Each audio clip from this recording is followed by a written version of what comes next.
Okay. இப்போ இந்த paper கிட்டத்தட்ட ஒரு 1 வீக் டைம் இருந்தது உங்களுக்கு. இப்போ இதில் நிறைய ஆன்சர்ஸ் எல்லாம் ஈஸியான பேப்பராக தான் இருக்கும்னு நினைக்கிறேன்.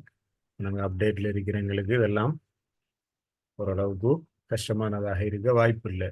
அப்படின்னு சொன்னால் இன்றைய கிளாஸை நாங்கள் ஒரு ஒரு ஒரு ஓப்பன் டிஸ்கஷன் மாதிரி கொண்டு போகலாம். என்னென்னா உங்களுக்கு ஏற்கனவே ஒரு 1 வீக்குக்கு முன்னால் உங்களோட கையில் பேப்பர் இருந்தேன்னு சொன்னால் நீங்கள் கொஞ்சம் ட்ரை பண்ணி பார்த்துப்பீங்க பெரும்பாலானாக்கள். அப்போ நாங்கள் இதை டிஸ்கஷன் இதாகவே போகலாம், ஒரு லெக்சர் மெத்தட் இல்லாமல் டிஸ்கஸ் பண்ணி போகலாம்னு நினைக்கிறேன். பாப்போம். இப்போ இதில் பெரும்பாலான போட்டி பரீட்சைகளில், அரச போட்டி பரீட்சைகளில், மற்ற கல்விசார் விஷயங்கள் இருக்கிற போட்டி பரீட்சைகளில் ஒரு ஒரு ஒரு ஒரு ஒரு ஃபார்மேட் ஒன்று வச்சிருக்கிறாங்க. கல்வி சார்ந்த விஷயம் என்று சொன்னப்ப இறுதியாக நடந்த SLES பரீட்சையில் அதிலிருந்து பெரும்பாலான ஆசிரியர் போட்டி பரீட்சைகளில் 100% கல்விசார் விஷயங்களை மட்டும் கேட்கறதில்ல. அதில் அண்மை கால நடப்புகள் ஒரு சிலதும் கேட்பாங்க, மற்றது கலாச்சார ரீதியான ஒரு சில கேள்விகளும் இருக்கும். பெரும்பாலும் இதுதான் சரியான கல்விசார் வரும்ல. வருமனே எங்கட கல்வி கட்டளை சட்டங்கள் தொடர்பாகவோ அல்லது கல்வி வரலாறு தொடர்பாகவோ அல்லது சுற்றறிக்கைகள் சம்பந்தமான கேள்விகளை மட்டும் உள்ளடக்கிறல்ல. அது ஒரு ஒரு வாஸ்ட் ஏரியாவாக இருக்கும். ஒரு பொதுவான வினாக்கள், மற்றது ஆசிரியர்களாக போராக்களுக்கு தொழில்நுட்பம் சார்ந்த விஷயங்கள்ல அறிமுகங்கள் இருக்குதாங்கிறதெல்லாம் செக் பண்ற கேள்விகளும் அதுல உள்ளடக்கப்பட்டிருக்கும். இப்போ நீங்கள் இந்த பேப்பர்ஸில் லாஸ்ட்டாக வந்த பேப்பர்ஸில் பெரும்பாலும் ரிஃபர் பண்ணாக்க அந்த ஃபார்மேட்டை நீங்கள் பார்த்துருப்பீங்க சரிதானே. அப்போ பெரும்பாலும் அதுகளை தழுவினதாக சரி. இப்போ இதில் பொதுவான விஷயங்களை ஓரளவுக்கு குறைவாகத்தான் எடுத்திருக்குது. இனி அடுத்தடுத்த கிளாஸுகளில் நாங்கள் கொஞ்சம் இந்த இதை விரிவாக்கம் செஞ்சுட்டு போகலாம்னு சொல்லி போதும். அப்போ தொடர்ச்சியாக பார்த்துட்டு போவோம். நாங்கள் ஃபர்ஸ்ட் கொஷன்ல இருந்து இப்போ இதுலேயும் ஒரு 20 கேள்விகள் MCQ ஃபார்மேட்டில் அங்கால 25 நினைக்கிறேன். அப்படி அந்த MCQ ஃபார்மேட் ஷார்ட் ஆன்சர் ஃபார்மேட்ல இருக்குது. இடையில எங்களோட கல்வி தொடர்பான வரலாறுகள் அல்லது கல்வி தொடர்பாக இருக்கிற அறிவுகளை பரிசோதிக்கிற வகையில கொஞ்சம் மீள ஞாபகப்படுத்திக் கொள்ளக்கூடிய வகையில் ரீகால் பண்ணக்கூடிய வகையிலான ஆண்டுகள் தொடர்பாகவும் ஒரு சில கல்வி தொடர்பான செயற்திட்டங்கள் அதில் அப்ரிவியேஷன்ஸ் கொஞ்சம் போட்ட மாதிரியான கேள்விகள் இதில் உள்ளடக்கப்பட்டிருக்குது. இப்போ நாங்கள் இதில் ஒன்று ஜாயின் பண்ணி படிக்கிறது எங்களுக்கு அந்த ஆண்டுகள்ல இருந்து அந்த திட்டங்களோ அல்லது ஒரு ஒரு கல்வி முறைமையில புதுசாக கொண்டு வரப்படும் மாற்றமோ அது எல்லாமே நாங்கள் ஒன்று ஜாயின் பண்ணி படிக்கிறது எங்களுக்கு அதை தொகுத்தெடுக்கிற ஈஸியாக இருக்கும். இப்போ அந்த எதிர்பார்ப்பை கொண்டுதான் இந்த வினாக்களும் அதில் உள்ளடக்கப்பட்டிருக்கிற. இப்போ நாங்கள் தொடர்ச்சியாக பார்க்கலாம். சரியான ஸ்க்ரீன் ஓகே தானே ஷேர் பண்ணப்பட்டிருக்கிறது?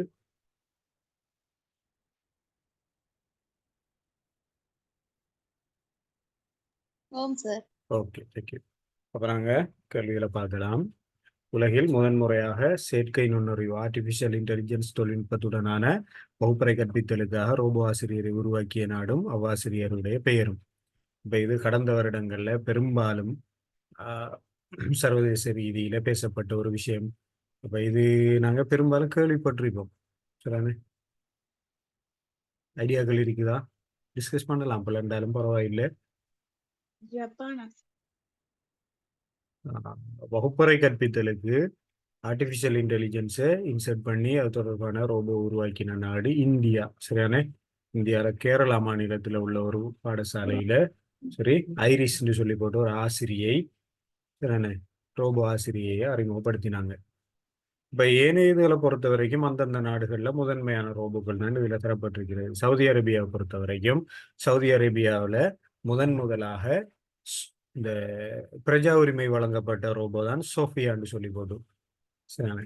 அப்ப இதெல்லாம் அந்தந்த இதோட தொடர்பான அந்தந்த நாடுகளோட தொடர்பான முதன்மையான ரோபோக்கள் இருக்கிறது.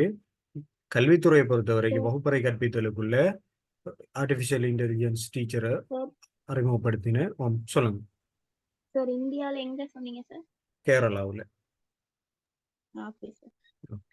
அப்ப இந்தியா ஆசிரியரோட பேர் ஐரிஸ். சரிதானே? இப்ப ஃபர்ஸ்ட்டுக்கு நாங்க 3வது விடைய செஞ்சு கொள்ளையிலும்.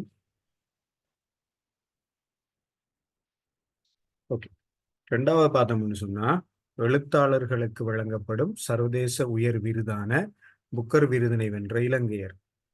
ஒரு ஒரு துறைகள்ல உயர்ந்த அந்தஸ்துகளை வழங்குறதுக்கு விருதுகளை வழங்குறதுக்கு இருக்கிற மாதிரி எழுத்தாளர்களை பொறுத்த வரைக்கும் சர்வதேச ரீதியில் அவங்களுக்கு வழங்கப்படுற ஒரு அங்கீகாரம் தான் இந்த புக்கர் விருது. அப்ப 2023ஆம் ஆண்டு இலங்கையர் ஒரு ஆள் இதை வென்றிருக்கிறாரு. அது தொடர்பான விஷயங்களை நீங்க கேள்விப்பட்டிருப்பீங்கன்னு நம்புறேன். சரியான ஐடியாக்கள் இருக்குதா? ஷெஹான் கருணாதிலக. ஓகே, ஷெஹான் கருணாதிலக அவர ஒரு நாவலுக்காக சரியான 2023ஆம் ஆண்டு புக்கர் விருதை வென்றார். சரியான அப்ப நாங்கள் அதில் இந்த நாட்டோட தொடர்பான இதுகளை செய்யலாம். புக்கர் ப்ரைஸை வின் பண்ணிக்கிறவர் சரியான வரலாறு இதெல்லாமே செஞ்சிட்டு இருக்கிற அவர் இலங்கையராக இருந்தாலும் அவர் இதெல்லாம் வெளிநாடுகளில் தான் இது செஞ்சிட்டு இருக்கிறன்னு சொல்லி போது செய்யலாம். சரி, அப்போ அந்த புத்தகமும் ஒன்று நோட் பண்ணிக்கொள்ளலும்டா த 7 மூன்ஸ் ஆஃப் மாலி அல்மேடான்னு சொல்லி போட்டு ஒரு புத்தகத்துக்காக 2022ஆம் ஆண்டு எழுதின புத்தகத்துக்காக அவர் இந்த புக்கர் விருதினை பெற்றுக்கொண்டார். என்ன புக் சார்? திரும்ப ஒரு தரம் சொல்லுங்க. த 7 மூன்ஸ் ஆஃப் மாலி அல்மேடா ஒரு குறு நாவல் உண்டது. சரிண்ணே, த 7 மூன்ஸ் ஆஃப் மாலி அல்மேடா அந்த குரூப்லேயோ சாட்லேயோ போட்டு விடுறேன். சரி, பாருங்க. ஓகே, தொடர்ச்சியாக பார்க்கலாம். மூன்றாவது, செயற்கை நுண்ணறிவுடன் தொடர்புடைய பாடப்பரப்புகளை இலங்கை பாடசாலை கல்வி முறைமையில் அறிமுகப்படுத்துவதற்கு ஒத்துழைப்பு வழங்க உள்ள சர்வதேச தொழில்நுட்ப நிறுவனம்.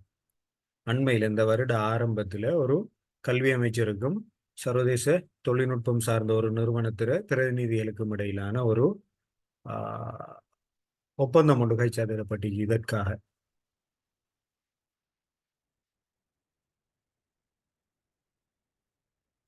ஐடியாக்கள் இருக்குதா என்ன நிறுவனம்னு சொல்லிட்டு? மைக்ரோசாஃப்ட்.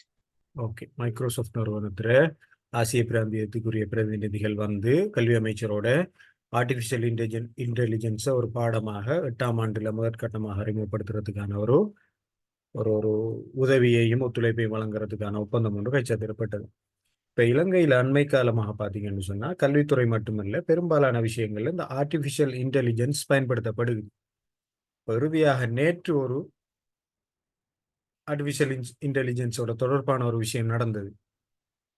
கேள்விப்பட்டீங்களா?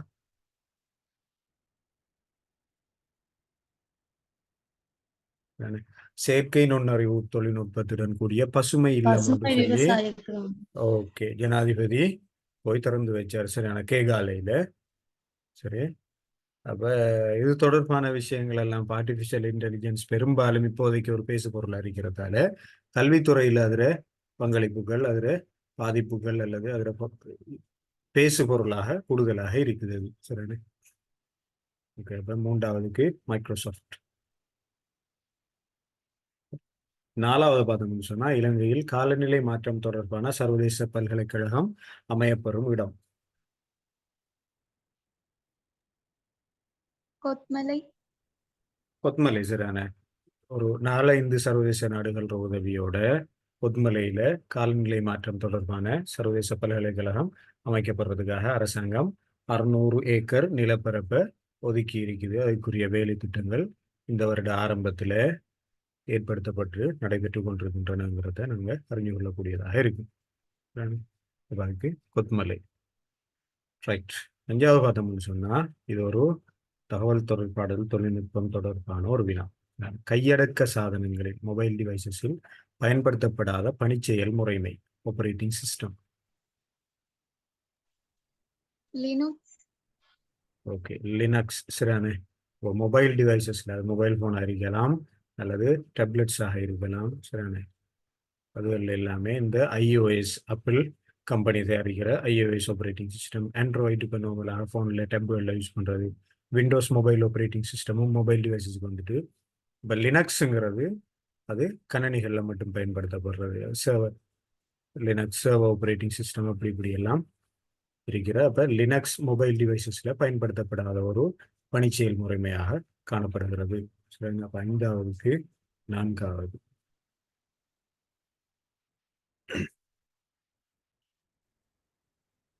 ஓகே, அது 6வது பார்த்தோம்னு சொன்னா இலங்கையில் காணி தொடர்பான பிரச்சனைகளுக்கு தீர்வு வழங்குவதற்காக ஜனாதிபதியினால் நடைமுறைப்படுத்தப்படுகின்ற செயற்திட்டம்.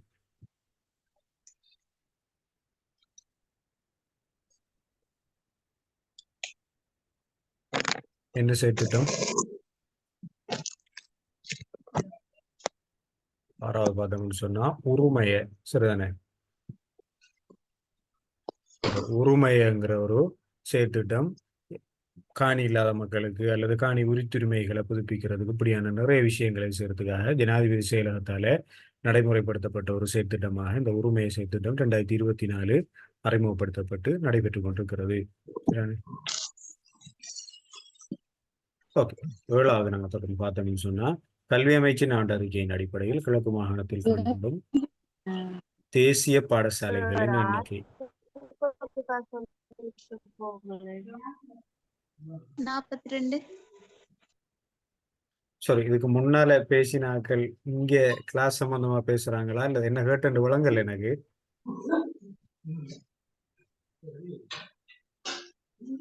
ஆறாவது குறித்த விடை ஒருக்கா சொல்லிக்கோங்களேன். 6வதுக்கு உரிமைய முதலாவது.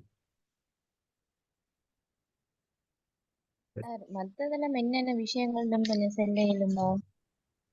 அது என்னன்னு சொன்னா நெனப்பவுரங்கிறது கல்வி அமைச்சால செயற்படுத்தப்படுற சரிதானே ஏஎல் மாணவர்களுக்காக செயற்படுத்தப்படுற செமினார் சீரீஸ்.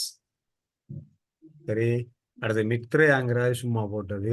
ஸ்வர்ணபூமிங்கிறது இலங்கையில ஆட்சியில இருந்த பழைய அரசாங்கத்துல ஒரு அரசாங்கம் ஏழை மக்களுக்கு வதிவிடங்களை வழங்குறதுக்காக ஸ்வர்ணபூமி உறுதின்னு சொல்லி கேள்விப்பட்டிருப்பீங்க.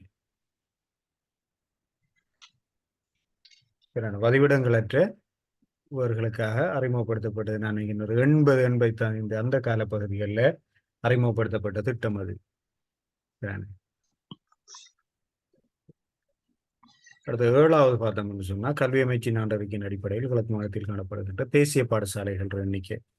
இப்போ நேஷனல் ஸ்கூல்ஸை பொறுத்த வரைக்கும் அதுக்கு முதல் இந்த கல்விசார் விஷயங்களை நாங்கள் அப்டேட்டட் வெர்ஷன்ஸ் எல்லாம் பெற்றுக்கொள்றதுக்கு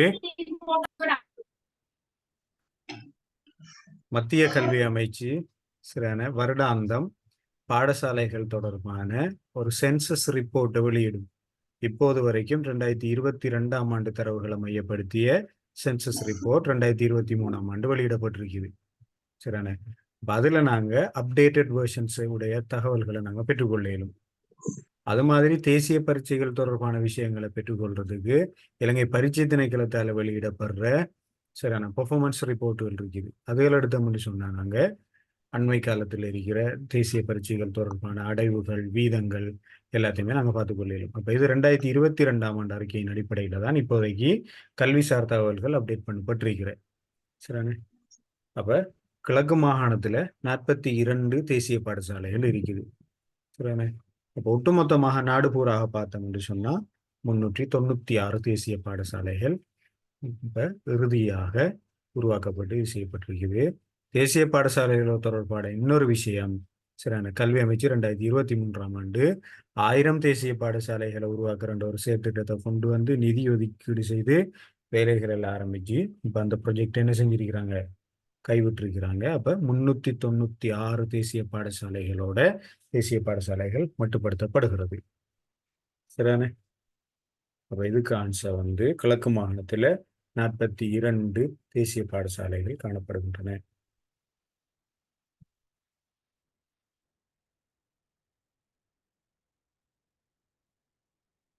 ஓகே,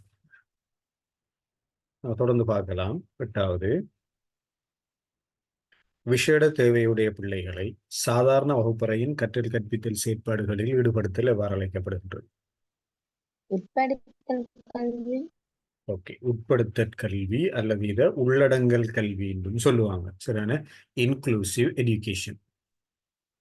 இப்போ இந்த உட்படுத்தல் கல்வி இன்றைக்கு கல்வித்துறையில பெரிய ஒரு முக்கியமான ஒரு விஷயமாக பார்க்கப்படுகிறது. சரியான விசேட தேவையுடைய அல்லது மாற்றுத்திறனுடைய பிள்ளைகளை அவங்கள தனிமைப்படுத்தி வைக்காம அவர்களையும் சாதாரண பிள்ளைகளோட இணைந்ததாக அவங்கள சாதாரண கல்வி முறைமைக்குள்ள கொண்டு வர ஒரு சிஸ்டமாக இந்த சிஸ்டம் காணப்படுகிறது. அப்போ இவங்களையும் சாதாரண பிள்ளைகளோட சாதாரண வகுப்பறையில வச்சு அவங்களுக்குரிய கற்பித்தல் செயற்பாடுகளை முன்னெடுத்து செல்றதுக்கான ஒரு செயற்திட்டமாக இந்த உள்ளடங்கல் கல்வி அல்லது உட்படுத்தல் கல்வி காணப்படுகிறது. சரியான மற்ற எல்லாம் விசேட கல்விங்கிறது அவங்களுக்காக தனியே அவங்களுக்காக மட்டும் ஸ்பெஷலைஸ்ட் கிளாஸ் ரூம்ல ஸ்பெஷலைஸ்ட் நுட்பங்களை பயன்படுத்தி அது செய்கிறது. சரியான இப்போ ஸ்பெஷல் எஜுகேஷனுங்கிறது அது.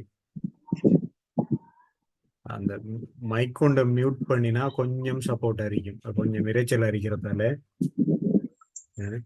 ஏதாவது பேசணும்னு சொன்னா அன்மியூட் பண்ணிட்டு பேசுங்க, பிரச்சனை இல்லை. ஓகே, அப்ப அது உள்ளடங்கல் கல்வி அல்லது உட்படுத்தல் கல்வி. அது 8வது. அடுத்த பார்த்தோம்னு சொன்னா பிள்ளை மைய கல்வி தத்துவத்தினை முன்வைத்த கல்வியியலாளர்.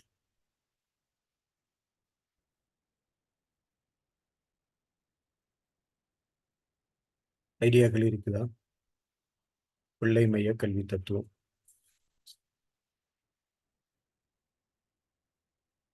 சரியான கல்வித்துறை சார்ந்த விஷயங்கள்ல நிறைய தத்துவவியலாளர்கள் அவங்களோட கருத்துக்களை முன் வச்சிருக்கிறாங்க, ஆய்வுகளை செஞ்சிருக்கிறாங்க. இப்போ பிள்ளை மைய கல்வியோட தொடர்பட்ட கல்வியலாளர் யாருன்னு சொன்னா ரூசோ. சரிதானே? ரூசோட கல்வி தத்துவம் இயற்கைவாத கல்வி தத்துவம் அல்லது பிள்ளை மைய கல்வி தத்துவம் என்று சொல்லப்படுது. ரைட்? அப்ப பெரும்பாலும் நீங்க சின்ன சின்ன விஷயங்களை கொஞ்சம் இந்த எஜுகேஷன் ஒரு பாடம் எடுத்தாக்களுக்கு இதெல்லாம் பிரச்சனை இல்லாம இருக்கும். சரிதானே? அல்லது எஜுகேஷனோ அல்லது ஸ்பெஷல் எஜுகேஷனோட தொடர்பான விஷயங்கள் இந்த விஷயங்களை செய்கிறாக்களுக்கு இது கொஞ்சம் ஈஸியா இருக்கும். மத்தாக்கள் கொஞ்சம் கல்வி சார்ந்த மேலைத்தேய தத்துவவியலாளர்கள், கீழைத்தேய தத்துவவியலாளர்கள் தொடர்பான ஒரு சின்ன சின்ன ஒரு பிரீஃப் இன்ட்ரடக்ஷனோட இருக்கிறது. கல்விகள் வர பிள்ளைங்களுக்கு கொஞ்சம் ஈஸியாக செஞ்சுட்டு போறதுக்கு இதா இருக்கும்.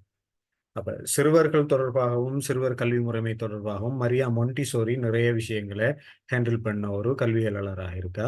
ரூசோவை பொறுத்த வரைக்கும் அவர் இயற்கைவாத கல்வி தத்துவத்தை சொன்னார். அவர் என்ன சொல்றாருன்னு சொன்னா பிள்ளைகள் இயற்கையாக வளரும், இயற்கையாகவே கல்வியை பெற்றுக்கொள்ளும்ங்கிறத வந்து சொல்லி போட்டு சரியான சூழலோட இணைந்து சூழலை அவதானிச்சு அதுல இருந்து விஷயங்களை கற்றுக்கொள்ளுவாங்க. இப்ப அது இயற்கையாக நடைபெற ஒரு விஷயத்த நாங்க பிள்ளையா இல்லாம ஒரு பெரிய மனிதனாக கருதி அதுக்கு மேல சுமைகளை சுமத்தக்கூடாது, கல்விங்கிற ரீதியில தான் செய்யக்கூடாது என்று. அப்ப பிள்ளைமைய கல்வி தத்துவத்தை பிள்ளைகள் சார்பாக சொன்னதுக்காக பிள்ளைகளின் இரட்சகர் என்று சொல்லியும் ரூசோவை சொல்லுவாங்க. அடுத்ததுல பிளேட்டோவை பார்த்தீங்கன்னு சொன்னா அவரு கிரேக்கத்துல பழைய கல்வி முறைமைகளை செஞ்ச ஒரு கல்வியாளராக இருக்கிறாரு. அப்ரஹாம் மாஸ்லோவை பொறுத்த வரைக்கும் அவரு தேவை கோட்பாடுகள் தொடர்பான விஷயங்களை முன்வைத்த ஒரு கல்வியாளராக இருக்கிறார். 9வது பார்த்தோம்னு சொன்னா ரூசோ.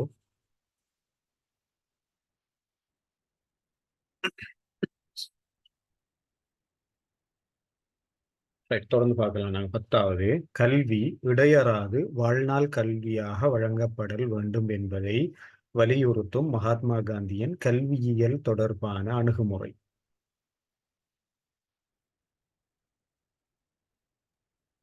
வர்த்தக கல்வி முறை. இதை பொறுத்த வரைக்கும் மகாத்மா காந்தி தான் வர்த்தா கல்வி முறைமையை முன்வைச்சாரு. சரியான நைத்தாலிம் எண்ணக்கரு தான் இடையறாது வாழ்நாள் கல்வியாக வழங்கப்படும்ங்கிறத இது செய்யறது. வர்த்தா கல்வி முறைமையானது ஆரம்ப கல்வி தொடர்பான விஷயங்களை பேசுது. சரியான இப்போ மகாத்மா காந்தியை பொறுத்த வரைக்கும் கல்வியியல் தொடர்பான நிறைய விஷயங்களை ஹேண்டில் பண்ண ஒரு கீழைத்தேய கல்வியலாளராக காணப்படுகிறார். 3Hங்கிறதும் இவர்றது தான். சரியான 3 புலங்கள் ரீதியில ஹேண்ட், ஹார்ட், அடுத்தது கேள்விப்பட்டிருக்கீங்களா யாராவது 3H முறைகளை? சரியானே? ஓகே. அப்ப இந்த 3Hஐயும் விருத்தி செய்வதன் மூலமாக கல்வியை இலகுவாக வழங்க முடியுங்கிறதுல 3H முறைமையை முன்வைத்தாரு. சரியான வர்த்தா கல்வி முறைமை முன்வைச்சாரு. நைத்தாலிம்ங்கிறது இடையறாது வாழ்நாள் பூராக ஒரு மனிதன் கல்வி கற்கிறதுக்கான வாய்ப்புகள் இருக்குதுங்கிறத எடுத்து கூறிய ஒரு கல்வியியல் தொடர்பான எண்ணக்கருவாக இந்த நைத்தாலிம் எண்ணக்கரு காணப்படுகிறது. முன்வைச்சவர் மகாத்மா காந்தி. ஓகே. 11வது பார்த்தோம்னு சொன்னா இலங்கை ஆசிரிய ஆலோசகர் சேவை உருவாக்கப்பட்ட ஆண்டு. கல்வி புலத்தை பொறுத்த வரைக்கும் முக்கியமான சேவைகள் ஒரு 4 சேவைகள் இருக்குது. சரியான நமக்கு ஒரு 5 சேவைகள் இருக்குது. என்னென்னு தெரியுமா? இது கல்வி நிர்வாக சேவை உண்டு, ஆசிரிய கல்வியலாளர் சேவை, சரிதானே, ஆசிரிய ஆலோசகர் சேவை, அதிபர் சேவை, ஆசிரியர் சேவை. சரி. இப்ப இது ஒவ்வொன்றுக்கும் தனித்தனி பிரமாண குறிப்புகளும் உருவாக்கப்பட்ட ஆண்டுகள், அதுகளுக்கான கொள்கைகள் எல்லாமே இருக்கிற. இதை பொறுத்த வரைக்கும் இறுதியாக உருவாக்கப்பட்ட சேவை தான் இந்த ஆசிரிய ஆலோசகர் சேவை. SLTAS, Sri Lanka teaching advisory service. இதுக்கு முதல் ஆசிரிய ஆலோசகர்கள் ஆசிரியர் சேவையில் இருந்தவர்கள் தான் இருந்தாங்க. இப்போ ஆசிரிய ஆலோசகர்களுக்கு தனியாக இந்த சேவிஸ் உருவாக்கப்பட்ட ஆண்டு 2020. 2020ஆம் ஆண்டு உருவாக்கப்பட்ட அதுக்குள்ள ஒரு பிரமாண குறிப்பு உருவாக்கப்பட்டு நிறைய விஷயங்களை அவங்களுக்கு கூட ஹேண்டில் பண்ணி தனியான சம்பள அளவு திட்டம் இப்படியான விஷயங்கள் எல்லாம் அதில் செய்யப்படுது. இலங்கை ஆசிரிய ஆலோசகர் சேவை உருவாக்கப்பட்டது 2020ஆம் ஆண்டு.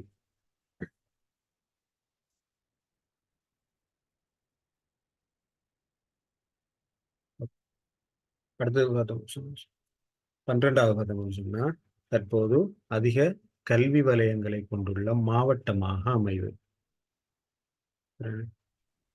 அம்பாறை. அம்பாறை, சரிதானே. நீங்க இந்த சென்சஸ் ரிப்போர்ட்ல பாத்தீங்கன்னு சொன்னா அதிக கல்வி வலயங்களை கொண்டிருக்கிற மாவட்டம் அம்பாறை, சரிதானே. அதில் நார்மலாக அந்த விஷயங்களை இலகுவாக அறிந்து கொள்ளக்கூடியதாக இருக்கும்.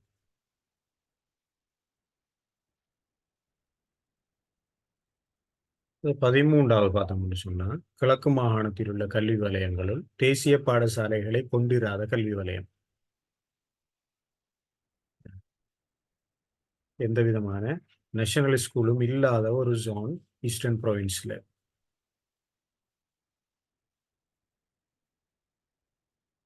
திருகோணமலை வடக்கு. கிழக்கு மாகாணத்தை பொறுத்த வரைக்கும் மட்டக்களப்பு மேற்குல சிறுதானே தேசிய பாடசாலைகள் எதுவும் இல்லை. மற்ற எல்லா வலயங்கள்லையும் கொண்டு இருக்கிற 17 வலயங்களுக்குள்ள இந்த வலயத்துல மட்டும்தான் தேசிய பாடசாலைகள் உள்ளடங்காத ஒரு வலயமாக இந்த மட்டக்களப்பு மேற்கு வலயம் காணப்படுகிறது. சரி.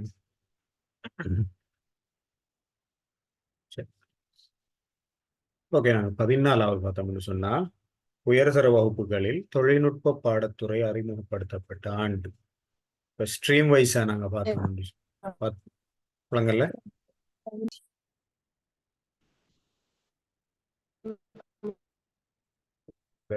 சிக்னல் இஷ்யூ ஒன்று இருக்கிறதால சில நேரங்கள்ல நீங்க கதைக்கிறது கேட்காம ஒரு இரைச்சலாவே இருக்குது. பெரும்பாலும் ஈவினிங் டைம்ல இந்த நாடுபூராக மழை இருட்டி இருக்கிறதால சிக்னல் பிரச்சனை ஒன்று இருக்கிறது. உங்க மொபைல் போன்ல கனெக்ட் ஆகிருக்கிறார்களுக்கு அந்த சிக்கல் ஒன்று இருக்கும். ரவுட்டர்ன்னு சொன்னா ரவுட்டரையும் போனையும் ஒண்டா வச்சா தான் சிக்னல் ஓரளவுக்கு வருது. சார், சொல்லுங்க. 11வது கேள்வி ஆசிரியர் ஆலோசகர் சேவை ஸ்டார்ட் பண்ண ஆண்டு கொஞ்சம் சொல்லிடுமா? 2020. Okay sir, thank you. சரி, 14 பொறுத்த வரைக்கும் இப்போ A லெவல்ல ஸ்ட்ரீம்ஸ் ஒரு 3-4 ஸ்ட்ரீம்ஸ் இருக்குது. அதில் இறுதியாக உருவாக்கப்பட்டது தான் டெக்னாலஜி ஸ்ட்ரீம். இது எத்தனாம் ஆண்டு உருவாக்கப்பட்டதுன்னு சொல்லித்தான் இதில் கேட்கப்பட்டிருக்கிற 14வதுல. சரிதானே. 2013. ஓகே, 2013ஆம் ஆண்டு சரியான டெக்னாலஜி ஸ்ட்ரீம் பாடசாலைகளில் அறிமுகப்படுத்தப்பட்டது. அப்போ 2015ஆம் ஆண்டு முதலாவது பேட்ச் எக்ஸாமுக்கு செட் பண்ணினாங்க. ஓகே, சரி. அடுத்த 15வது பார்த்தோம்னு சொன்னா சுற்றாடல் மாசடைவு தொடர்பான முறைப்பாடுகளை செய்வதற்காக அறிமுகப்படுத்தப்பட்டுள்ள துரித தொலைபேசி எண் ஹாட்லைன்.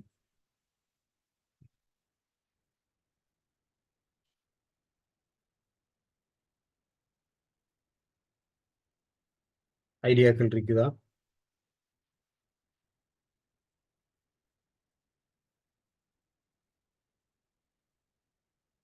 ஆயிரத்தி 1961 1961 இது சுற்றாடல் அமைச்சால மத்திய சுற்றாடல் அதிகார சபைக்கு நாங்கள் முறைப்பாடுகளை மேற்கொள்றதுக்காக தரப்பட்டிருக்கிற ஒரு ஹாட்லைன்.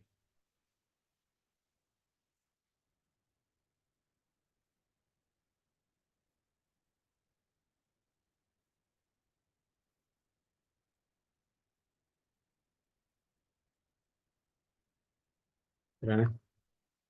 ஓகே.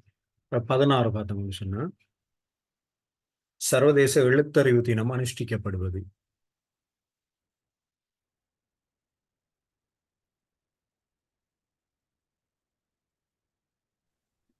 ஐடியாக்கள் இருக்குதா? சர்வதேச எழுத்தறிவு தினம் செப்டம்பர் 8. செப்டம்பர் 8. சரிதானே? ஓகே. செப்டம்பர் 8 சர்வதேச எழுத்தறிவு தினம்.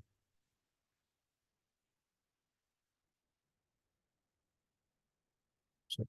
17வது பார்த்தோம்னு சொன்னா சகலருக்கும் கல்வி எனும் எண்ணக்கருவை முன்வைத்தலை அடிப்படையாக கொண்டு 1996 நடைபெற்ற மாநாடு.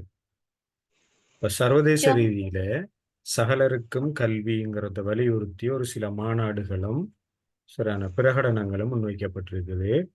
அதுல 96ஆம் ஆண்டு நடந்தது தான் இதுல கேட்டிருக்கிறேன்.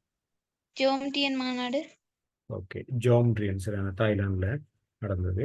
ஜோம்ட்ரியன் மாநாடு தான் 1996 நடந்தது. சரியான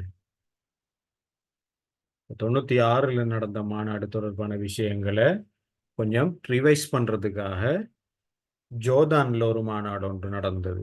சரியான நடுசகாப்த மாநாடு 96 தான் நடுசகாப்த மாநாடு என்று ஒன்றுகிற அது ஜோர்தான்ல நடந்தது. சரியான அதுக்கு பிறகு உள்ள பிரகடனங்கள் தான் டக்கார் பிரகடனம் இதெல்லாம் பின்னால வந்தது. அப்ப சகலருக்கும் கல்வி முன்வைத்தது ஜோம்டியன் மாநாடு.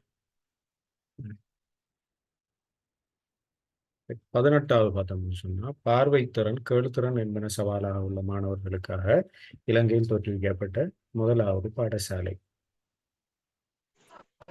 ரத்மலானே. ஓகே. ரத்மலானையில சரிதானே. அதுக்கு பிறகுதான் யாழ்ப்பாணம் கைதடியில இன்னொரு பாடசாலை உருவாக்கப்பட்டது. சரிதானே. அப்ப அரச அனுசரணையோட உருவாக்கப்பட்ட பாடசாலைகளாக இருக்குது. இதை தவிர்த்து நீங்க பாத்தீங்கன்னு சொன்னா என்ஜிஓஸ் நிறைய இப்படியான இந்த சவாலாக உள்ள மாணவர்களுக்கான நிறைய விஷயங்களை கொண்டு போறாங்க. இப்ப இதுல நாங்க அரச அனுசரணையோட உருவாக்கப்பட்ட பாடசாலைகள்ல தான் முதன்மையான பாடசாலை ரத்மலானி. 19 பார்த்தோம்னு சொன்னா பாடசாலை நிர்வாக கட்டமைப்பின் ஒழுங்குமுறை. இப்ப கல்வி நிர்வாகத்துல பாடசாலைக்கு வெளியில ஒரு நிர்வாக கட்டமைப்பு இருக்கும், பாடசாலைக்கு உள்ளுக்கு ஒரு நிர்வாக கட்டமைப்பு இருக்குது. அந்த நிர்வாக கட்டமைப்புல சரியான ஒழுங்குமுறையை தானே இதுல கேட்டிருக்கிறேன். அப்ப எப்பவுமே நாங்க என்ன பார்க்கலாம், பாடசாலை நிர்வாக கட்டமைப்புக்குள்ள தலைவர் எப்பவும் அதிபர் தான். அப்ப அதிபராக ஸ்டார்ட் பண்றது இதுல ஆன்சர் எத்தனாவது? ஓகே. 3வது பார்க்கலாம் நாங்க. சரியான அதிபர், அவருக்கு பின்னால பிரதி அதிபர் அல்லது உதவி அதிபர் அவர் இருப்பாங்க. அதுக்கு பின்னால செக்ஷனல் ஹெட்ஸ் இருப்பாங்க, பகுதி தலைவர்கள். சரியான அதுக்கு பின்னால வகுப்பாசிரியர்கள், அதுக்கு பிறகு வகுப்பு தலைவர்கள், மாணவர்கள் இருப்பாங்க. இதுதான் பாடசாலைக்கு உள்ளுக்கு இருக்கிற உள்ளக நிர்வாக கட்டமைப்பு. பாடசாலைக்கு வெளியில சரியான அதிபர், கோட்டக்கல்வி அலுவலகம், வலயக்கல்வி அலுவலகம் அப்படி ஒன்று அப்படியோ அது உயர் நிர்வாக கட்டமைப்பாக போய்கொண்டிருக்கு.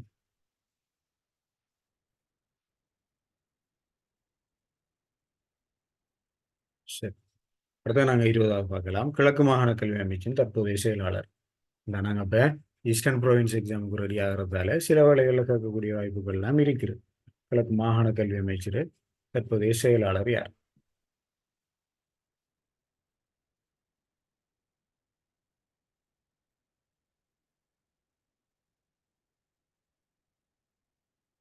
ஐடியாஸ் இருக்குதா? சரியான மாகாண கல்வி அமைச்சர் இப்போதைக்கு கிழக்கு மாகாணத்தில் செயலாளர் HEMWG திசாநாயக்க. சரியான அவர்தான் இப்போதைக்கு கிழக்கு மாகாண கல்வி அமைச்சர் செயலாளராக இருக்கிறார்.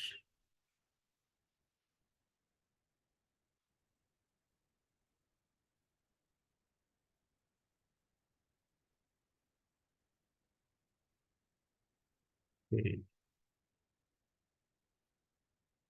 என்னடா நீங்க சட்ல ஆன்சர் போடுறது எனக்கு தொடர்ச்சியா பார்த்துக்கொள்ள இல்லாம இருக்குது. சரியான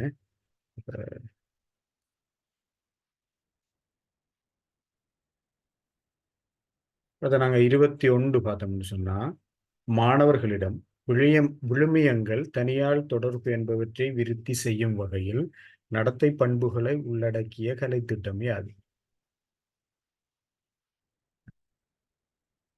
கலைத்திட்டம் பாடசாலைகளை பொறுத்த வரைக்கும் ஓகே, மறைக்கலை திட்டம் சரியான மூன்றாவது.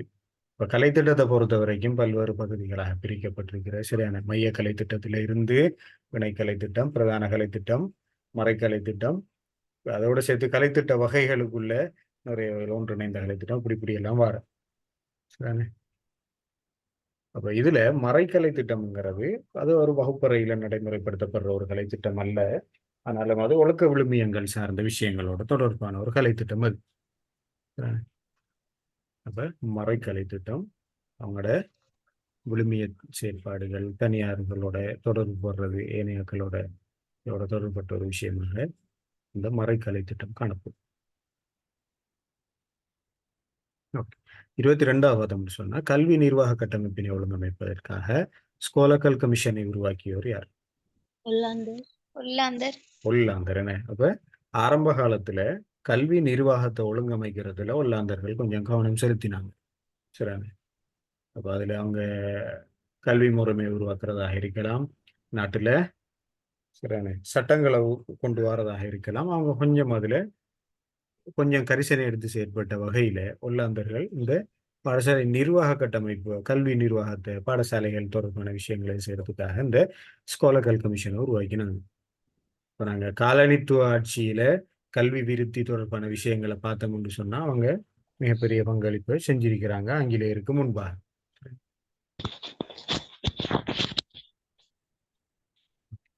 நாங்க அடுத்தது பார்த்தோம்னு சொன்னா கொத்தனை பாடசாலை முறைமையினை முன்மொழிந்த கல்வி சீர்திருத்தம். ஏன் இந்த கொத்தனை பாடசாலை முறைமை இதுல நான் உள்ளடக்கினேன்னு சொன்னா இந்த இப்ப அடுத்த சுற்றறிக்கை கல்வி அமைச்சு கொத்தனை பாடசாலைகளை வலியுறுத்தி தான் கொண்டு வர போகுது சரிதானே. முதன்மை பாடசாலை அல்லது கொத்தனை பாடசாலை செய்யப்படுற கல்வி சீர்திருத்தத்தில் அதுவும் ஒரு முன்மொழிவாக காணப்படுகிறது. இந்த கொத்தனை பாடசாலை முறைமையை திரும்ப கொண்டு வர்றது.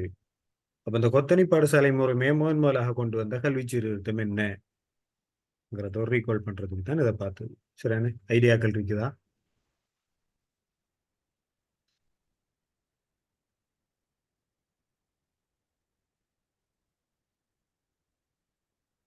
ஓகே, கொத்தனை பாடசாலை முறைமையை கொண்டு வந்த கல்வி சீர்திருத்தம் 1981 கல்வி வெள்ளை அறிக்கை சரிதானே. புதிய பாதை கல்வி சீர்திருத்தத்துக்கு பின்னால கொண்டு வரப்பட்ட கல்வி வெள்ளை அறிக்கை 81 புதிய பாதையில கொண்டு வந்த நிறைய ஒரு சில விஷயங்களை மாற்றி அமைச்சிக்கு சரிதானே. அதுல முக்கியமானதான இந்த கொத்தனை பாடசாலைகள் ஒரு பாடசாலைய முதன்மை பாடசாலையாக வச்சு அது தொடர்பான இந்த அதை சுற்றி இருக்கிற சின்ன சின்ன பாடசாலைகள் தொடர்பான வளப்பங்கீடாக இருக்கலாம், நிர்வாக விஷயங்களாக இருக்கலாம், எல்லாத்தையும் அந்த முதன்மை பாடசாலைக்கு பொறுப்பு கொடுக்குறது. அந்த முறைமையை 81 கல்வி வெள்ளை அறிக்கை மூலமாக கொத்தனை பாடசாலை முறைமை அறிமுகப்படுத்தப்பட்டது. சார் சொல்லுங்க சார், இந்த கொத்தனி பாடசாலைங்கிறது தேசிய பாடசாலை மாகாண பாடசாலைகளை நீக்கிட்டு கொண்டு வர போற சிஸ்டமா சார்? இப்ப அப்படி கொண்டு வர போறாங்க. ஆனா கொத்தனை பாடசாலை முறைமையில தேசிய பாடசாலை மாகாண பாடசாலையை நீக்கிற கதை ஒன்றும் இல்லை சரிதானே. முதன்மை பாடசாலைகளாக தேசிய பாடசாலைகளை மாற்றி அமைச்சர் சொன்னதன்படி இப்ப இருக்கிற தேசிய பாடசாலைகள் எல்லாம் இப்ப எப்படியுமே வசதியில கூடின பாடசாலைகள் தானே. அதெல்லாம் முதன்மை பாடசாலைகளாக வரும். அதை சுத்தி இருக்கிற சின்ன பாடசாலைகள் அதுகளுக்கு ஃபீடிங் ஸ்கூல்ஸாக போகும் சரிதானே. ஆனா இந்த தேசிய பாடசாலை மாகாண பாடசாலை முறைமையை ஒழிக்கிற தொடர்பாக அது கல்வித்துறை சார்ந்து மட்டும் எடுக்கல தானே. அது எப்படியும் இந்த மாகாண ஆட்சி முறை தோற்றுவிக்கப்பட்டதிலிருந்து அது வழங்கப்பட்ட ஒரு அதிகாரமாக காணப்படுகிறது. அப்ப சில வேளைகள்ல இனி ஒரு அமைச்சரவை பத்திரத்தால் எல்லாத்தையும் மாத்தலாம் தானே. ஆனா தேசிய பாடசாலை முறைமை ஒழிக்கப்படும் என்று இங்கேயும் சொல்லப்படல. Okay sir. அப்ப அதுக்கு 81 கல்வி வெள்ளை அறிக்கை சரிதானே பார்க்கலாம். அடுத்த 24 பாத்தீங்கன்னு சொன்னா தற்போதைய கல்வி அமைச்சின் செயலாளர். இது நிரல் கல்வி அமைச்சு. ஓகே சரிதானே. இப்ப ஒரு கடந்த மாதம் தான் இந்த புதிய செயலாளர் நியமிக்கப்பட்டார். திலகா ஜெயசுந்தர சரிதானே. கல்வி அமைச்சர் தற்போதைய செயலாளர். இருக்கிற எல்லாருமே முன்னாள் செயலாளர்களாக இருந்தவர்கள் தான். ஓகே 25வது பார்த்தோம்னு சொன்னா நிதமும் காப்போம் பிள்ளைகளை எனும் துணைப்பொருளில் பாடசாலைகளில் நடைமுறைப்படுத்தப்பட்ட வேலை திட்டம். சுரக்ஷா. சுரக்ஷா சரிதானே. இப்ப நடைமுறைப்படுத்தப்பட்டா தான் போட்டது சரிதானே. நடைமுறைப்படுத்தப்படும் இல்லை இப்போதைக்கு. சுரக்ஷா நிறுத்தி வைக்கப்பட்டிருக்குது சரிதானே. அப்ப சுரக்ஷாவை கொண்டு வரதுக்குரிய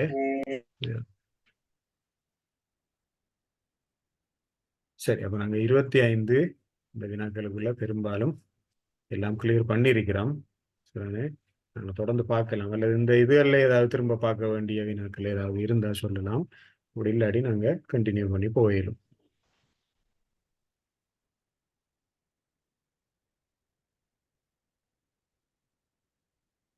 என்ன செய்யணும்? கண்டினியூஸா போவோம் என்ன? ஆம் சார். ஓகே தொடர்ந்து பார்க்கலாம். சரி இது ஷார்ட் ஆன்சர் எழுதுறது தான். லேசான இதெல்லாம் பெரும்பாலும் செஞ்சிருக்கிறேன். இலங்கையில் அமைக்கப்பட்ட முதலாவது தேசிய பாடசாலை. காலி ரிச்மண்ட் கல்லூரி. ஓகே கால் ரிச்மண்ட் காலேஜ் காலி ரிச்மண்ட் கல்லூரி தான் ஆரம்பிக்கப்பட்ட. இப்போ இதுகளில் கொஞ்சம் கிளியரா இருந்து கொள்ளுங்க. மத்திய மகா வித்தியாலயங்கள் வேற, தேசிய பாடசாலைகள் வேற சரிதானே. அந்த விஷயங்கள்ல கொஞ்சம் இதா இருந்து கொள்ளுங்க. ஓகே 2வது மாணவர் பருவத்தின் சிந்தனை பருவ வளர்ச்சி கட்டங்களை முன்வைத்தவர். சார் அஸ்ஸலாமு அலைக்கும். சொல்லுங்க. அது இலங்கையில் அமைக்கப்பட்ட முதலாவது பாடசாலை என்றும் வரும். மிஷனரிகளால் உருவாக்கப்பட்ட முதலாவது பாடசாலை தானே சார்? ரிச்மண்ட் காலேஜ் என்ன நான் ஒருக்கா கன்ஃபார்ம் பண்றேன். ஆண்டு எடுத்துக்கொள்ளல நான் சரிதானே. ஓகே. நான் குரூப்ல கன்ஃபார்ம் பண்ணி போட்டு விடுறேன். இப்போ 2வது பார்த்தோம்னு சொன்னா மாணவர் பருவத்தின் சிந்தனை பருவ வளர்ச்சி கட்டங்களை முன்வைத்தவர்.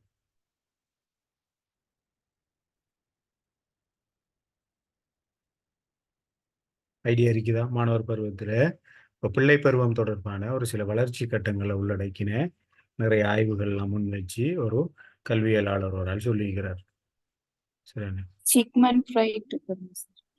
இல்ல இதுல சிந்தனை பருவ வளர்ச்சி கட்டங்கள் முடிச்சவர் பியாஜே சரிதானே.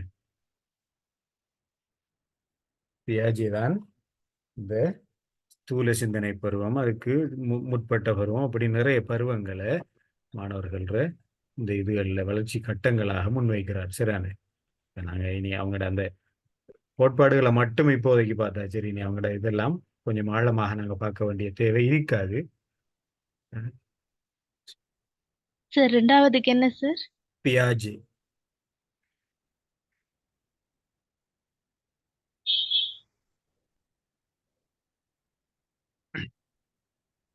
அது 3வது பார்த்தோம்னு சொன்னா இலங்கையில் உள்ள அரச பாடசாலைகளின் வகைகள். ஒரு 4 வகையான அரச பாடசாலை வகைப்பாடு தான் இப்போதைக்கு நடைமுறையில் இருக்குது.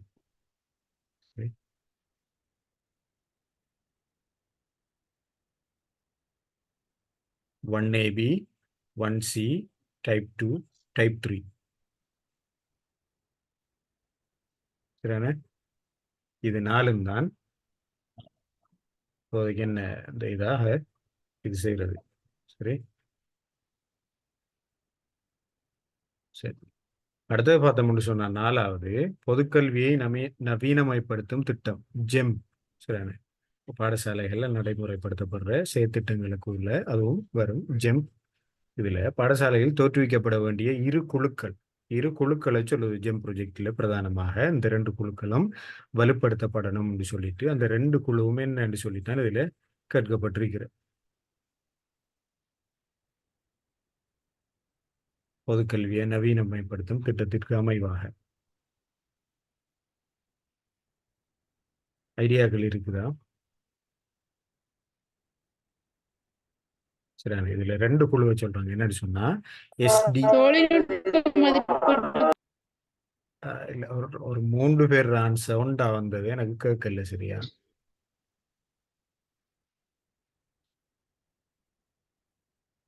சரிண்ணே இதுல SDECயும் SMPயும் சரிண்ணே.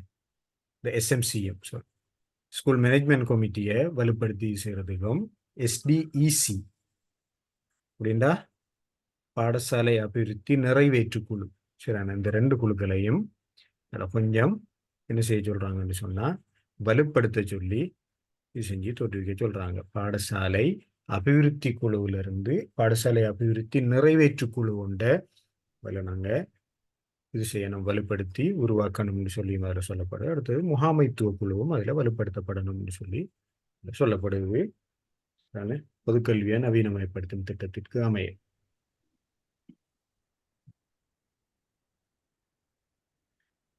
அடுத்த ஆன்சர் சொல்லுங்க சார். விளங்கல்ல ஆன்சர் திரும்ப சொல்லுங்க. பாடசாலை அபிவிருத்தி நிறைவேற்று குழு, அடுத்தது முகாமைத்துவ குழு.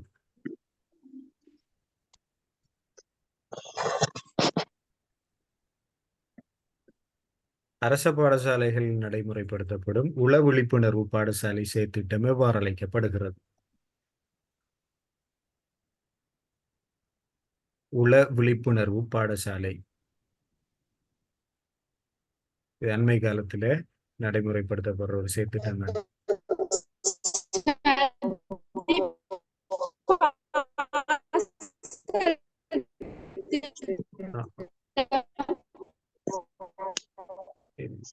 சிக்னல் இஷ்யூ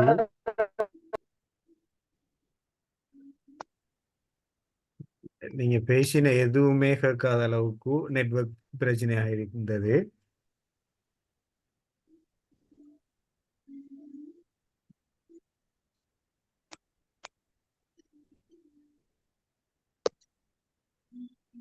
அஞ்சாம் கேள்விக்கு ஆன்சர் என்ன சார்?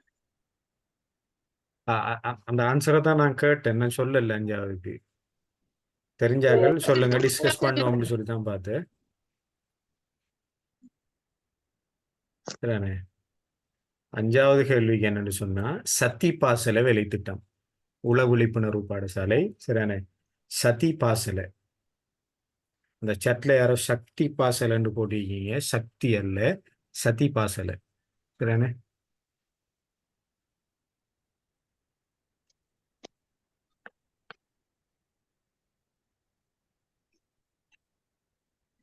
ஓகே, உள விழிப்புணர்வு பாடசாலை சதி பாசல. சரிதானே? எத்தனை சார் கொண்டு வந்த? இது 2023 கொண்டு வரப்பட்டது.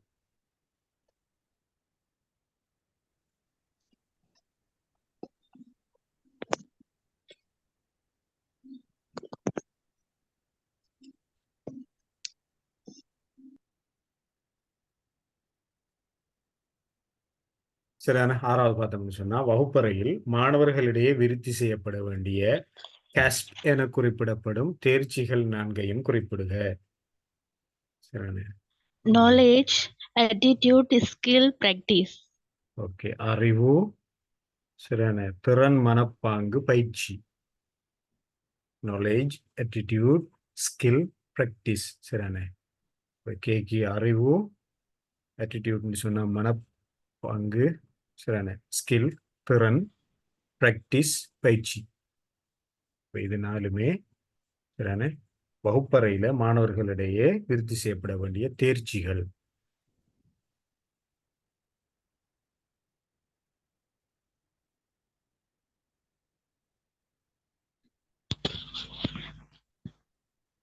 அங்க 7வது பார்க்கலாம். அறிவுசார் துறையின் பாகுபாட்டினை முன்வைத்த கல்வியலாளர். அறிவுசார் துறையின் பாகுபாட்டினை முன்வைத்த கல்வியலாளர். சரியான ஐடியாக்கள் இருக்குதா?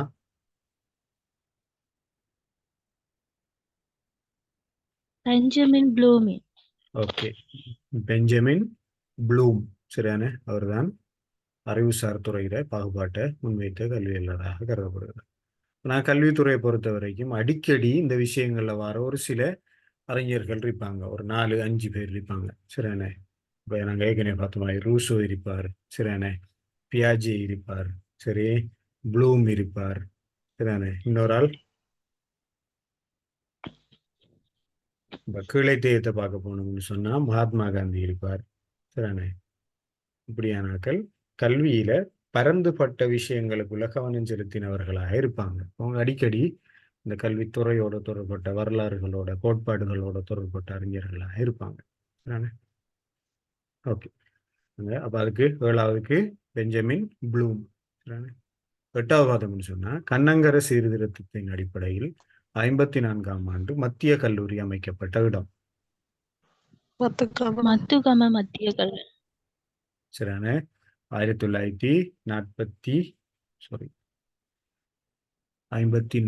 மத்திய கல்லூரி. சரிதானே? ஓகே. அவர கல்லூரிகள் அமைத்த இதுல சரிதானே 1943ஆம் ஆண்டு கண்ணங்கர சீர்திருத்தத்தின் அடிப்படையில உருவாக்கப்பட்ட பாடசாலைகள் அது வேறையாக இருக்குது. சரிதானே? மத்திய கல்லூரிகள் வேறையாக இருக்குது. அந்த விஷயங்கள் அம்பரம்போட என்று சொல்லி இடத்துல ஆரம்பிக்கப்பட்டது அது. சரிதானே? இது மத்துகம மத்திய கல்லூரி.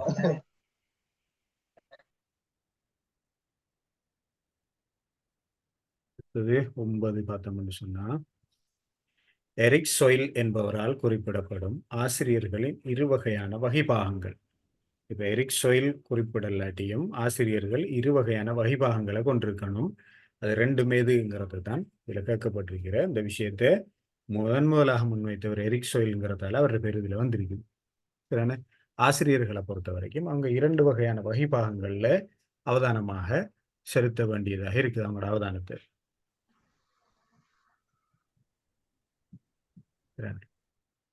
முதலாவது பார்த்தோம்னு சொன்னா தொழில் சார் வகைபாகம், இன்னொன்று சமூகம் சார் வகைபாகம். சரிதானே? அவங்க தொழில் சார்ந்த விஷயங்கள்லையும் அவங்க கவனத்தை செலுத்தி அதுல விருத்தி அடைஞ்சிட்டு போகணும். அதே வகையில சரிதானே சமூகம் சார்ந்த பிரஜையோடையும் அவங்க ஆசிரியர் பணியை முன்னெடுத்து சொல்லணுங்கிறதான் இந்த ஆசிரியர் வகைபாகங்கள் தொடர்பாக சொல்லப்படுற விஷயங்கள் கோட்பாட்டு ரீதியாக. இப்ப தொழில் சார் வகைபாகமும் சமூகம் சார் வகைபாகமும் ஒரு ஆசிரியருக்கு பிரதானமாக காணப்படணும் என்று சொல்லித்தான் இதுல வலியுறுத்தப்படுகிறது. அடுத்தது பார்த்தோம்னு சொன்னா உயர்தர தொழில்நுட்ப பிரிவில் தெரிவு செய்ய வேண்டிய கட்டாய பாடங்கள். டெக்னாலஜி ஸ்ட்ரீம் எடுக்கிறேன்னு சொன்னா அது ஒரு சில பாடத்தெரிவுகள் இருக்கிற. சரிதானே? இப்ப மேலதிகமாக ஒரு வேறு துறையிலிருந்து ஒரு பாடத்தை எடுக்கலாம்ங்கிற ஒரு இது ஒன்று இருக்கிறது. 2-3 பாடங்கள் நாங்கள் மிக்ஸ் பண்ணி எடுத்தோம்னு சொன்னா பல்கலைக்கழக அனுமதி தொடர்பான லிஸ்ட்டை நாங்கள் பார்த்தோம்னு சொன்னா நோ ஸ்ட்ரீம்ங்கிற லிஸ்ட்ல போவோம். தானே? யூஜிசி வெளியிடுற நீங்க அந்த பெர்ஃபார்மன்ஸ் ரிப்போர்ட்டை பார்த்தீங்கன்னு சொன்னா நோ ஸ்ட்ரீம் ஒன்று இருக்கும்.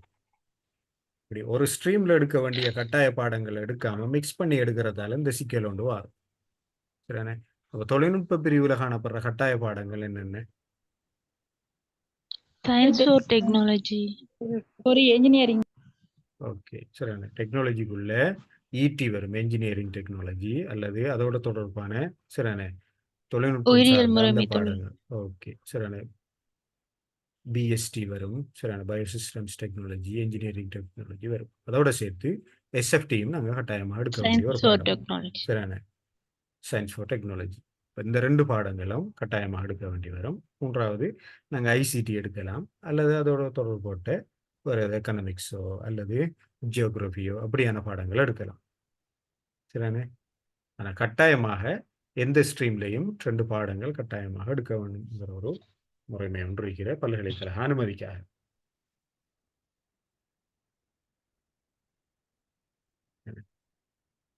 ஓகே. அதில் ஷார்ட் ஆன்சர் கொஷின்ஸ் ஒரு 10 தான் போட்டிருக்கிறேன். இப்போ நாங்கள் அங்கே தொடர்ந்து இருக்கிற இந்த ஆண்டுகள் தொடர்பான விஷயங்களை பார்க்கலாம். நாங்கள் எந்த அளவுக்கு கொஞ்சம் பழைய விஷயங்களை ரீகால் பண்ணக்கூடிய எபிலிட்டியோட இருக்கோங்கிறத. சரிதானே?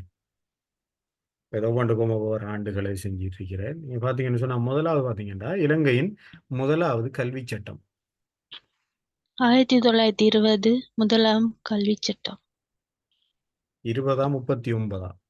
1939 31 இலக்கத்தில். 1920 முதலாம் இலக்க சட்டம். முதலாவது கல்வி சட்டம் தானே சார் கேட்டிருக்கேன். ஆமா, 39 தற்போதுதான் தற்போது 1939. நடைமுறையில் இருக்கிறது. சரிதானே? நடைமுறையில் உள்ளதுதான் 39. சரி. அதுல கொஞ்சம் நாங்க அந்த நிறைய விஷயங்களை தெரியக்குள்ள உரிய இதுல நாங்க இது செய்யலாம போவோம். சரிதானே? நடைமுறையில் இருக்கிறது 39 கல்வி சட்டம் மூலம் நடைமுறையில் இருக்குது. அதுல இருந்து தான் திருத்தங்கள் எல்லாம் வந்தது என்று சொல்லி நாங்க பார்க்கலாம். அப்ப இதுக்கு 39 வராது. சரிதானே? அதுல கொஞ்சம் நோட் பண்ணி வச்சுக்கொள்ளுங்க. அடுத்த 2வது பார்த்தோம்னு சொன்னா இலவச கல்வி முறைமை அறிமுகம் 1945. இலங்கையின் முதலாவது கல்வி சட்டத்துக்குரிய ஆன்சர் எது சார்? 20. சரியானே. கல்வி முறைமை அறிமுகத்துல கொஞ்சம் சிக்கலான ஆண்டுகள் கொஞ்சம் இருக்கிறது.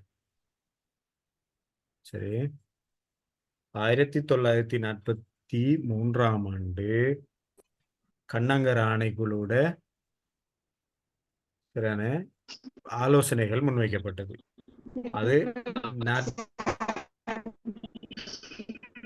சாரி, யாரோ என்னமோ கேட்குறீங்க, ஆனால் அது கிளியர் இல்லாமல் வருது. ஆன்சர் கேட்குறீங்களா இல்லை டிஸ்கஸ் பண்ணுறீங்களான்ற ஒரு தெரியுது இல்லை எனக்கு.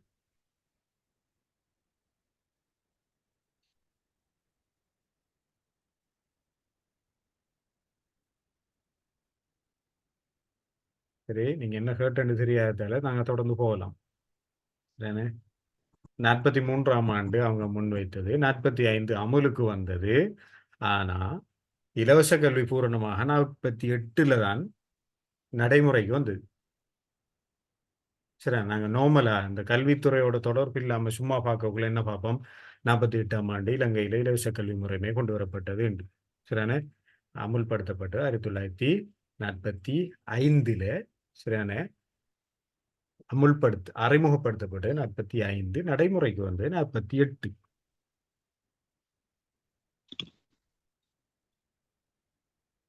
சரி, இது ரெண்டுக்கும் ஒரு குழப்பம் ஒன்று இருக்கிறேனே. ஆம் சார். அதான் சிக்கல். இந்த முறை SLEASல இந்த கேள்வி வந்தது.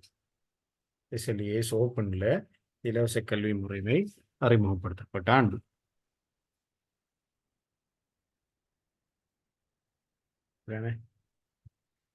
ரைட், அதில் கொஞ்சம் கிளியராக இருந்து கொள்வோம். 45 அறிமுகப்படுத்தப்பட்டது. 3வது பார்த்தோம்னு சொன்னா இலவச பாடநூல் 1980. ஓகே, 1980 சரியான இலவச பாடநூல். இப்போ இதில் நான் என்ன நினைக்கல, இதில் இந்த ரைட்டிங் பண்ணுறால் இவ்வளவு குயிக்காக எழுதி முடிக்கலும்னு சொல்லிட்டு. சரியான பிரச்சனை இல்லை, நீங்கள் சட்டில் போட்டாலும் மற்றாக்கள் பார்த்து கொள்ளுவாங்க. உங்களுக்கு கஷ்டமாக இருக்கும்னு பார்த்து ஸ்க்ரீனில் எழுதி எழுதி எழுதி மெனக்கறத. ஓகே, பிரச்சனை இல்லை, நீங்கள் செய்யுங்க. நான் தொடர்ச்சியாக செஞ்சுட்டு போகிறோம், நீங்கள் நோட் பண்ணுங்க ஆன்சர்ஸு. ஆனால் என்ன, நான் ஸ்க்ரோல் பண்ணால் மாறிடும், அதால் நான் சொன்னேன். சரி, ஓகே.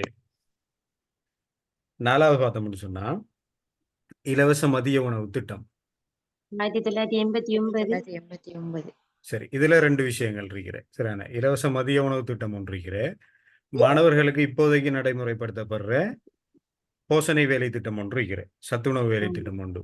சரியான அப்போ நாங்கள் சத்துணவு வேலை திட்டத்தை கடைசியில் பார்ப்போம். மதிய உணவு திட்டம் 1989. சரியான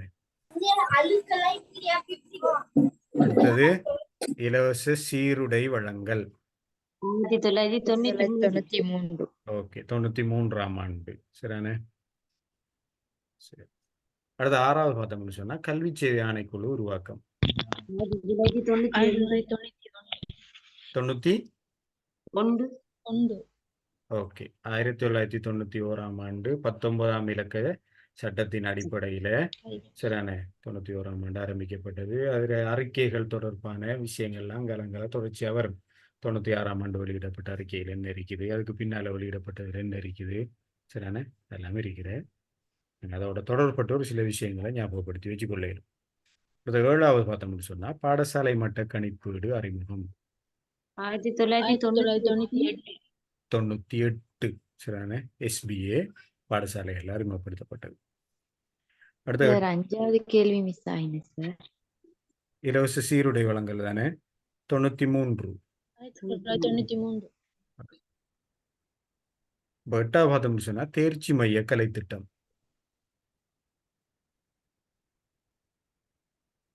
தேர்ச்சி மைய கலை திட்டமும் 1998ஆம் ஆண்டு தான். சரியான அடிப்படை கற்றல் தேர்ச்சிகள் இருக்கிற.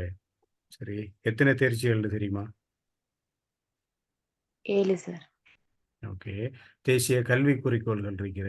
இப்படி கொஞ்சம் அந்த எண்களோட தொடர்பட்ட நிறைய விஷயங்கள் இந்த கல்வித்துறைகளுக்குள்ள கொஞ்சம் கூடுதலாக இருக்குது. சரியானே? இது எப்படின்னா ஷார்ட் ஆன்சருக்கு விட எழுதக்கூடிய வினாக்களாக எல்லாம் இருக்கும். எம்சிக்யூவை தந்து தினாமாண்டு பெரும்பாலும் கேட்கப்படுறதில்ல. ஆண்டுகள் தொடர்பானதெல்லாம் ஷார்ட் ஆன்சருக்கு இருக்கிற நாங்கள் கன்ஃபியூஷனில் இருந்தோம்னு சொன்னால் முந்தி வார ஆண்டை கொடுத்துருவோம். சரிண்ணா? அப்போ அதில் கொஞ்சம் நீங்கள் இந்த விஷயங்களில் கொஞ்சம் அவதானமாக இருக்கிற உங்களுக்கு ஹெல்ப்ஃபுல்லாக இருக்கும். சரிண்ணே? அப்போ அடுத்த 9வது தேர்ச்சி மைய கலைத்திட்டம் 91.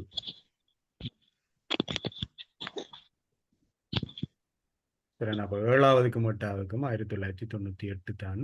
9வது பார்த்தோம்னு சொன்னால் தேசிய கல்வியியற் கல்லூரிகள் உருவாக்கம் 1986. ஓகே, 86ஆம் ஆண்டு. சரியானே? 1985 கொண்டு வரப்பட்ட 28ஆம் இலக்க சட்டமூலத்தின் அடிப்படையில் 86ஆம் ஆண்டு கல்வி கல்லூரிகள் ஆரம்பிக்கப்பட்டது. தமிழ் மொழி மூலமான வவுனியாவில் இருக்கிற கல்வி கல்லூரி தான் முதலாக ஆரம்பிக்கப்பட்ட 1900 ஆண்டு தெரியுமா? 91. சரியானே? தமிழ் மொழி மூலம் உருவாக்கப்பட்ட கல்வியியற் கல்லூரி.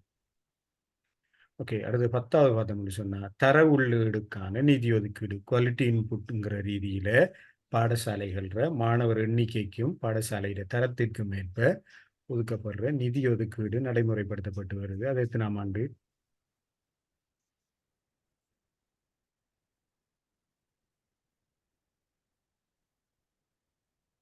2000ஆம் ஆண்டு உலக வங்கியிட நிதி உதவியோடையும் இந்த தர உள்ளீட்டுக்கான நிதி ஒதுக்கீடு பாடசாலைகளுக்கு கல்வி அமைச்சால வழங்கப்பட்டு வருகிறது. சரிண்ணே? அதில் ஸ்கூலோட தொடர்பட்டாக்கள் இருப்பீங்கன்னு சொன்னால் உங்களுக்கு இந்த குவாலிட்டி இன்புட் சம்பந்தமான விஷயங்கள் அடிக்கடி பேசுவாங்க. மூலதன பொருளுக்கோ அழி பொருளுக்கோ அளவோ அப்படி இப்படின்னு சொல்லி போட்டு அதில் நிறைய விஷயங்கள்லாம் அதில் இருக்கிற. சரிண்ணே? தர உள்ளீடு தொடர்பாக 2000ஆம் ஆண்டிலிருந்து நிதி ஒதுக்கீடு நடந்துகிட்டு இருக்குது. ஆனால் கடந்த 2 வருடங்களாக இந்த நிதி ஒதுக்கீடும் குவாலிட்டி இன்புட்ஸ் ரீதியில் பாடசாலைகளுக்கு ஒதுக்கப்படவில்லை.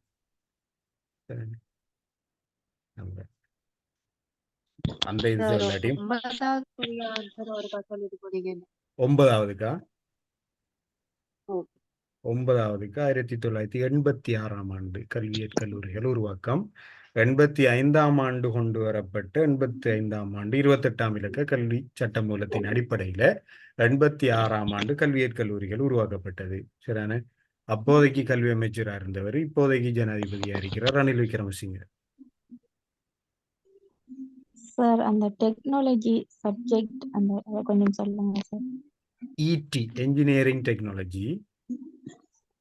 சரியான? அடுத்தது உயிர் முறைமை தொழில்நுட்பவியல் 2ல் 1. பயோசிஸ்டம்ஸ் டெக்னாலஜி அதோடு சேர்த்து தொழில்நுட்பவியலுக்கான விஞ்ஞானம் எஸ்எஃப்டி சயின்ஸ் ஃபார் டெக்னாலஜி. இது 2 பாடம்.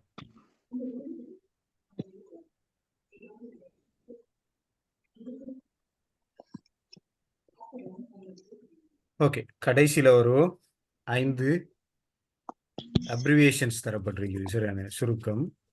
இதில் விளக்கத்தை நாங்கள் சொன்னோம்டா சரி, இது என்னென்னங்கிறத நாங்கள் அடுத்தடுத்த கிளாஸ்களில் பார்க்கலாம். இதை மாதிரி நிறைய இருக்குது பாடசாலைகளில் நடைமுறைப்படுத்தப்படுற கல்வித்துறை சார்ந்த விஷயங்கள். இதில் முக்கியமான விஷயங்களை இதில் போட்டிருக்கிற. சரியானே? SBPTD school base professional teaching development. Okay, teachers development. சரிதானே? பாடசாலை மட்ட ஆசிரியர் வாண்மை விருத்தி நிகழ்ச்சி திட்டம். பாடசாலை மட்ட ஆசிரியர் வாண்மை விருத்தி நிகழ்ச்சி திட்டம். சரிதானே? School based professional teachers development project அல்லது என்னமோ.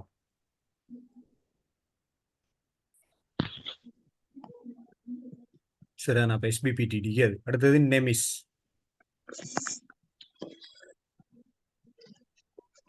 நெமிஸ்ங்கிறது இது ஒரு பொதுவானது. சரியான? கல்வித்துறையோட மட்டுமன்று இல்லாமல் பொதுவாக பொதுத்துறை சார்ந்த ஒரு விஷயம் இது. நெமிஸை பொறுத்த வரைக்கும் national employee management information system. சரியானே?